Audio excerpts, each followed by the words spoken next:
His friends had found and prepared an upstairs room just as Jesus had said. When evening came, Jesus arrived at the house and they began to eat. While they were eating, they noticed Jesus was very quiet. He seemed a little distracted, thinking of something else.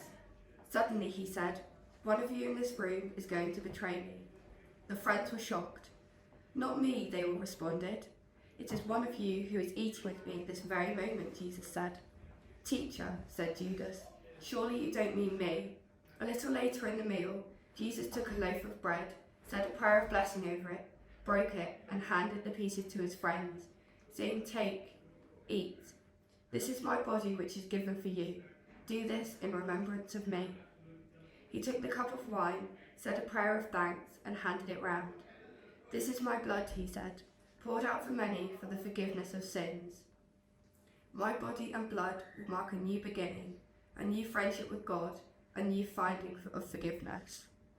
The friends didn't know what to make of these strange, wonderful words. They were not what they expected in a Passover meal, but they would never, ever forget them. Then came another surprise.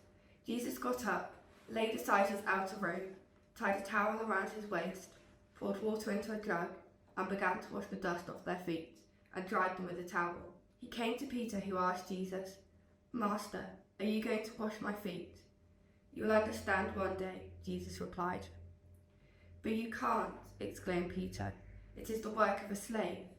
"But you are not a slave. You are our master, our Lord, our teacher. We could wash your feet, but you can't wash ours. You've got it back to front." "I understand," said Jesus, "but if I don't wash your feet, how can I show you how much I love you? And how can you be my friend, Peter, if you won't let me near you?" "In that case, wash my hands and my face as well," Peter said. Jesus smiled. "Peter, your feet are enough," he said. Then he looked at all his friends and asked, "Do you understand what I have done? You call me teacher, Lord, and master, but I have washed your feet. I've acted as your disciple.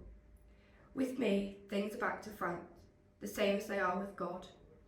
Follow my example, and here's something you must always remember. Love one another as I have loved you. Love each other." The meal was over and Judas had already slipped away. Jesus and his friends were making their way through the city and up the hill to the Garden of Gethsemane. It was dark, very dark. "Sit here while I pray," Jesus said. "Peter, James, and John, come with me." The four of them went further into the garden among the olive leaves. Jesus started to become agitated. "My heart is ready to break with fear," he said. "Stay here and keep awake for me." Jesus went a little further on his own. He fell on the ground and prayed, "Abba, my Father, you can do anything. I don't want to go through with this. Do something to get me out of it." And then, with his face in the ground, Jesus said, "Yet not my will, but yours be done." He got back to his feet and turned to find Peter, James, and John asleep. He woke them and said, "Couldn't you stay awake for just 1 hour? Please stay awake. I need you." Then Jesus turned away and went back to the same spot to pray. Having prayed some more, he turned to find them asleep. He woke them up with a jolt. He didn't know what to say. A third time, he went back to pray, asking for God's company, that he would know God's presence close to him. And for a third time, having finished praying, he found his friends asleep. Jesus heard the rustling in the olive leaves. He woke his friends shouting, "Get up, they're here." Whilst his friends were stumbling to their feet, Judas arrived, leading a group of soldiers from the temple. Armed with swords, Judas went straight up to Jesus, greeted him with a kiss, and the soldiers came, arrested Jesus, and took him away to be tried by the high priest.